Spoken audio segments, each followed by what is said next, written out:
I'm Hale Stewart, and I'm with Hale Stewart Law, which is where finance, economics, and law meet. And this is your favorite class of all time, Insurance University. Yes, this is the class you've all been waiting for, where I get to explain what an insurance policy actually means. Okay, you're not looking forward to this, but as a business owner, you really need to, and here's why. If you're like most people, you rely on the title of the policy to inform you what the policy covers. And at a high level, that makes perfect sense. This is, for example, today's topic is cyber insurance. So yeah, that applies to a cyber event. But with all insurance policies, like any contract, the devil is in the details, and that's what we're going to be covering today.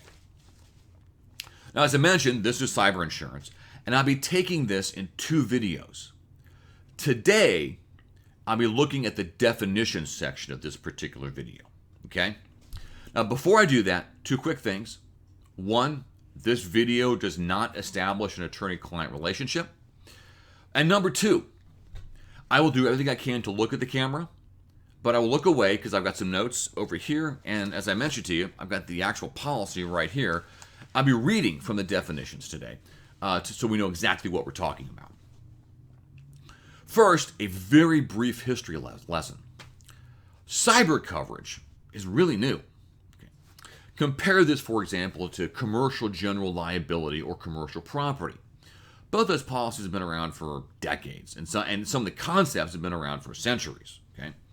Cyber coverage first popped up in the early to mid 1990s, but the policy I'll be working with is very new, 10, 15 years old. Okay. What that means is that there's just not a lot of case law. So as a lawyer, what I've really got to work with is the 4 corners, that's what's actually in the contract. Interpretive maxims, which actually play a big part in this. My dictionary, my own grammar book from 4th and 5th grade, along with some other texts that help me understand words, terms, conditions, etc., etc. Now, all that being said, today I'm going to focus exclusively on certain definitions. I want to start with personal information because that definition is key to this particular policy. Now, personal information is any information not available to the general public for any reason through which an individual may be identified. Okay?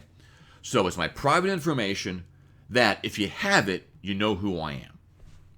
Social security number, bank account, credit card numbers, any financial account, healthcare information, okay? It also applies to like personal information related to a company, internal communications, trademarks, copyrights, patents, information that the company wants to keep separate, okay? Anytime this information gets out, it's almost always the result of some type of cyber incident. And that's why this definition is so key. Next, we have the term I just used, cyber incident. And the policy draws that pretty broadly. It means a hacker, malicious code, or virus. It's directed at, enacted upon, or introduced into a computer system to disrupt its normal functioning or operation. So in general, we have an outside event, an outside thing, substance, person, and they get into our computer system. And the purpose of their getting into it is to disrupt it or to somehow upset the normal functioning of the computer system. Okay? Next, we have an extortion threat. That covers ransomware. I think we've all heard about that particular situation. But it's also a threat to perpetuate a cyber incident. A threat to disseminate, divulge, or utilize proprietary information or weakness in the source code. Okay? It also means the threat to inflict ransomware or the threat to destroy your computer system or its normal operations or functions.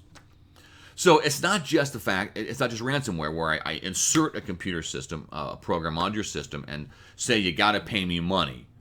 Okay, it could also be my threat to do that or my threat to divulge information, etc., etc. Next, we have a security breach. And there's 2 things here. This is the acquisition of personal information held on a computer system. Or it's the acquisition of personal information in non-electronic format while in the care, custody, or control of the insured or authorized person. Okay? So, again, central to this definition is personal information.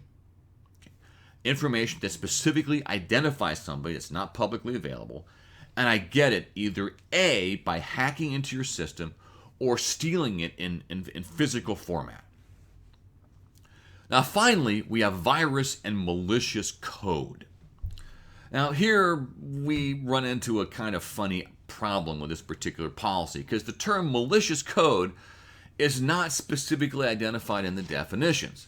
But the word virus means any kind of malicious code. So we have a kind of funny situation, which you would hope the authors would have caught before they issued this particular policy, but they didn't. Now, we can pull out our dictionary and realize and learn that code is a computer program, and malicious means bad, so it's a bad computer program.